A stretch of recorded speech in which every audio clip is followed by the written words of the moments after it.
因为昨昏就大水雨，地区家己甲森林几个所在拢出现淹水的灾情。家己县长洪忠良昨昏半暝紧急宣布，因为大雨造成几个所在路袂通，家己县有超过一半的乡镇市拢有淹水的灾情，所以今仔日家己县是停班停课一天。 规条路变做溪，居民正无奈，看到家伙拢浸伫咧水内面，有的店面是损失10几万。嘉义县民雄乡的小林村，大概若落大雨就做大水。随着下昼的这场雨大雨，互民众拢袂赴的船。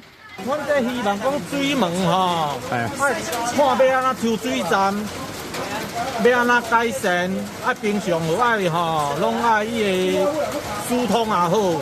莫到时要用的时临时讲故障啊，什么啊呢？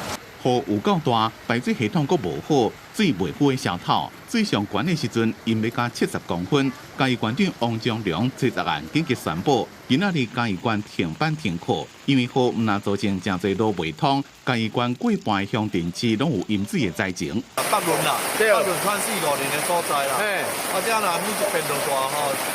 拢是积水积啊，真是严重。受到低压带影响，加过头条对流混合发展正旺，嘉义县市的雨袂输敢若是用倒的，真侪所在市雨量拢超过100毫米。新港洪天宫大殿头前也淹水，好佳在无影响到神尊。云林北港镇下昼4点外共款落大雨，民众赶紧关门蹲沙包。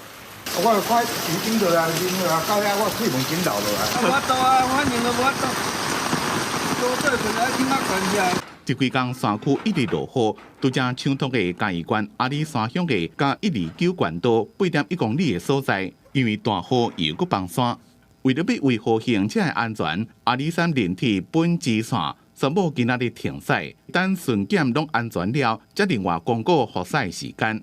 记者综合报道。